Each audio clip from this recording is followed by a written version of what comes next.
जय श्री कृष्णा, राधे राधे। भगतजनों, आप सभी का हमारे यूट्यूब चैनल श्री कृष्ण दीवानी में हार्दिक स्वागत है। आज मैं आप सबके समक्ष मंगलवार व्रत की कथा प्रस्तुत कर रही हूँ। सर्वप्रथम इस व्रत को क्यों किया जाता है, इसका पूजा का विधान क्या है, वह जान लेते हैं। भगतजनों, सर्व सुख, रक्त विकार से मुक्ति, राज्य में सम्मान तथा पुत्र की प्राप्ति के लिए मंगलवार का यह व्रत करना उत्तम है। इस व्रत में गेहूं और गुड़ का ही भोजन करना चाहिए। भोजन दिन रात में एक बार ही ग्रहण करना ठीक है। व्रत 21 सप्ताह तक करें। मंगलवार के व्रत से मनुष्य के समस्त दोष नष्ट हो जाते हैं। व्रत के पूजन के समय लाल पुष्पों को चढ़ाएं और लाल वस्त्र स्वयं धारण करें। अंत में हनुमान जी की पूजा करनी चाहिए और मंगलवार की कथा सुननी चाहिए। आइए अब हम सब मंगलवार व्रत की कथा को सुनते हैं। सब बोलिए श्री रामचंद्र भगवान की जय, हनुमान जी महाराज की जय। इस वीडियो में मैं आपको मंगलवार व्रत के दिन सुनी जाने वाली मंगलवार की 2 व्रत कथाएं सुना रही हूँ। यदि कथाएं आपको पसंद आती हैं तो इस वीडियो को आप लाइक करें और कमेंट बॉक्स में श्री राम भगत हनुमान जी की जय लिखिएगा। आइए अब वीडियो को शुरू करते हैं। एक ब्राह्मण दंपति की कोई संतान नहीं हुई थी, जिसके कारण वह पति पत्नी दोनों दुखी रहते थे। वह ब्राह्मण हनुमान जी की पूजा करने के लिए वन में चला गया। वह पूजा के साथ महावीर जी से एक पुत्र की कामना भी प्रकट किया करता था। घर पर उसकी पत्नी मंगलवार का व्रत पुत्र की प्राप्ति के लिए किया करती थी। मंगल के दिन व्रत का भोजन बनाकर हनुमान जी को भोग लगाने के पश्चात वह स्त्री स्वयं भोजन ग्रहण करती थी। एक बार कोई व्रत आ गया, जिसके कारण वह ब्राह्मणी भोजन न बना सकी, जिस कारण हनुमान जी को भी भोग नहीं लग पाया। अब वह अपने मन में ऐसा प्रण करके सो गई कि अब अगले मंगलवार को हनुमान जी का भोग लगाकर तभी मैं अन्न ग्रहण करूंगी। अब वह भूखी प्यासी 6 दिन तक पड़ी रही। मंगलवार के दिन तो उसे मूर्छा ही आ गई। तब हनुमान जी उसकी इस लगन और निष्ठा भाव को देखकर उस पर प्रसन्न हो गई। उन्होंने उसे दर्शन दिए और उससे कहा कि मैं तुमसे अति प्रसन्न हूँ। मैं तुमको एक सुंदर बालक देता हूँ जो तुम्हारी बहुत सेवा किया करेगा। और इस प्रकार हनुमान जी उस ब्राह्मणी को एक बालक जिसका नाम मंगल था उसे देकर अंतर्ध्यान हो गई। सुंदर बालक को पाकर ब्राह्मणी अत्यधिक प्रसन्न हुई। ब्राह्मणी ने बालक का नाम मंगल रखा। कुछ समय के बाद ब्राह्मण वन से लौटकर घर आया। प्रसन्न मुख सुंदर बालक को घर में क्रीड़ा करते हुए देखकर वह ब्राह्मण अपनी पत्नी से बोला कि यह बालक कौन है। तब उसकी पत्नी ने कहा कि मंगलवार के दिन मंगलवार के व्रत से प्रसन्न होकर हनुमान जी ने यह दर्शन देकर मुझे बालक दिया है। पत्नी की बात छल से भरी हुई जानकर उस ब्राह्मण ने सोचा कि यह कुलटा व्यभिचारिणी अपनी कलुषता छिपाने के लिए ऐसी बातें बना रही है। फिर एक दिन की बात है, वह ब्राह्मण कुएं पर पानी लेने के लिए जाने लगा। तब उसकी पत्नी ने कहा कि आप जा तो रहे हैं, मंगल को भी अपने साथ लेकर जाइए। फिर वह ब्राह्मण मंगल को साथ लेकर गया और वहां जाकर उसने कुएं से पानी भरा। तत्पश्चात कुएं में उस बालक मंगल को डाल दिया। घर आया पानी लेकर तो उसकी पत्नी ने उससे पूछा कि हमारा पुत्र मंगल कहाँ है।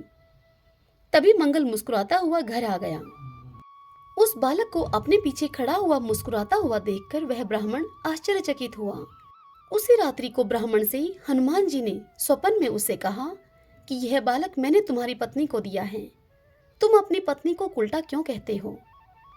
ब्राह्मण यह जानकर बड़ा हर्षित हुआ। उसके बाद ब्राह्मण और उसकी पत्नी मंगलवार का व्रत रखकर अपना जीवन आनंद पूर्वक व्यतीत करने लगे। जो भी मनुष्य मंगलवार व्रत की इस कथा को पढ़ता है अथवा सुनता है और नियम से इस व्रत को रखता है, उस मनुष्य के हनुमान जी की कृपा से सभी दुख दूर होते हैं और वह मनुष्य सभी सुख प्राप्त करता है। आइए अब हम दूसरी कथा को सुनते हैं। एक बुढ़िया थी। वह मंगल देवता को अपना इष्ट देव मानकर सदैव मंगलवार का व्रत रखती और मंगल देव का पूजन भी किया करती थी। उसके पुत्र का जन्म भी मंगलवार को हुआ था। इस कारण वह उसे मंगलिया के नाम से पुकारा करती थी। मंगलवार के दिन वह बुढ़िया माई न तो अपने घर को लिपती थी और न ही पृथ्वी को खोदा करती थी। एक दिन मंगल देवता उसकी श्रद्धा की परीक्षा लेने के लिए उसके घर में साधु का रूप धारण करके आए और द्वार पर आकर उन्होंने आवाज लगाई। तब बुढ़िया माई ने कहा कि महाराज, क्या आज्ञा है मेरे लिए। तब वह साधु कहने लगा, माई, बड़ी भूख लगी है, मुझे भोजन बनाना है। इसके लिए तू थोड़ी सी पृथ्वी लीप दे मेरे लिए, तो तुझे बड़ा पुण्य मिलेगा। यह सुनकर वह बुढ़िया माई बोली कि महाराज, आज मैं मंगलवार का व्रत करती हूँ, इसलिए मैं चौका नहीं लगा सकती। आप कहो तो जल का छिड़काव कर दूं, उस पर भोजन बना लेना। तब वह साधु बोला कि मैं गोबर से लिपे हुए चौके पर ही खाना बनाता हूँ।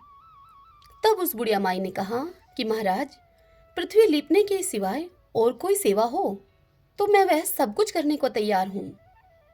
यह सुनकर उस साधु ने कहा कि सोच समझकर उत्तर देना बुढ़िया माई।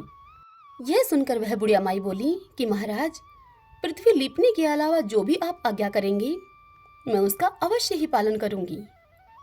तत्पश्चात बुढ़िया माई ने ऐसे 3 बार बोलकर उस साधु महात्मा को वचन दे दिया। अब साधु कहने लगा कि बुढ़िया माई, तू अपने लड़के को बुलवाकर औंधा लिटा दे और तब मैं उसकी पीठ पर भोजन बनाऊंगा। साधु की इस बात को सुनकर बुढ़िया माई चुप हो गई। आगे साधु ने उससे कहा कि बुला अपने लड़के को, अब सोच विचार क्यों करती है। तब बुढ़िया माई ने मंगलिया मंगलिया इस प्रकार कहकर 2 बार आवाज लगाई। थोड़ी देर के बाद उस बुढ़िया माई का वह लड़का आ गया। तब बुढ़िया माई अपने बेटे से बोली कि जा बेटे, तुझको बाबा जी बुलाते हैं। लड़के ने बाबा जी से जाकर पूछा कि क्या आज्ञा है महाराज।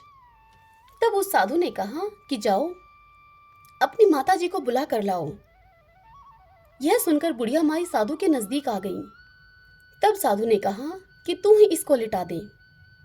बुढ़िया ने मंगल देवता का स्मरण करते हुए लड़के को औंधा लिटा दिया और उसकी पीठ पर अंगीठी रख दी और कहने लगी कि लो महाराज, अब जो कुछ आपको करना है वह कीजिए, मैं जाकर अपना काम कर रही हूँ। साधु ने लड़के की पीठ पर रखी हुई अंगीठी में आग लगाई और उस पर भोजन बनाया। जब भोजन बन चुका तो साधु ने बुढ़िया से कहा, बुढ़िया माई, अब तुम अपने लड़के को बुलाओ, वह भी आकर भोग ले जाए। तब बुढ़िया माई कहने लगी कि महाराज, यह कैसे आश्चर्य की बात है कि इसकी पीठ पर आपने अभी आग जलाई और उसी को प्रसाद के लिए बुलाते हो। क्या यह संभव है कि अब भी आप उसको जीवित समझते हैं? ही महाराज, आप कृपा करके मुझे उसका स्मरण भी न कराइए और भोग लगाकर जहां जाना हो वहां जाइए। तत्पश्चात उस साधु महात्मा के बार बार कहने पर बुढ़िया माई ने जो ही मंगलिया कहकर आवाज लगाई, त्यों ही एक ओर से वह दौड़ता हुआ वहां पर आ गया। साधु ने लड़के को प्रसाद दिया और कहा कि माई, तेरा व्रत सफल हो गया। तेरे हृदय में दया है और अपने इष्ट देव में अटल श्रद्धा है, इसके कारण तुझको कभी कोई कष्ट नहीं पहुंचेगा। सब बोलिए हनुमान जी महाराज की जय। जय श्री राम। आइए अब हम सब मंगलवार व्रत की आरती करते हैं। आरती कीजिए हनुमान लला की, दुष्ट दलन रघुनाथ कला की। जाके बल से गिरवर कांपे, रोग दोष जाके निकट न जाके। अंजनी पुत्र महाबलदाई, संतन की प्रभु सदा सहाई। देवीड़ा रघुनाथ पठाई, लंका जारी सिया सो दिलाई। लंका सो कोट समुद्र सिखाई, जात पवन सुत बार न लाई। लंका जारी असुर संहारी, सिया राम जी के काज संवारी। लक्ष्मण मूर्छित पड़े सकारी, लाए संजीवन प्राण उबारी। बैठी पाताल तोरी चमकारी, आही रावण की भुजा उखारी। बाएं भुजा असुर संहारी, दाहिनी भुजा संत जन तारी। सुर नर मुनि जन आरती उतारी, जय जय जय हनुमान उचारी। कंचन धारी कपूर लो छाई, आरती करत अंजना माई। जो हनुमान जी की आरती गावी, बसी बकुंठ परम पद पावी, बसी बकुंठ परम पद पावी। सब बोली हनुमान जी महाराज की जय।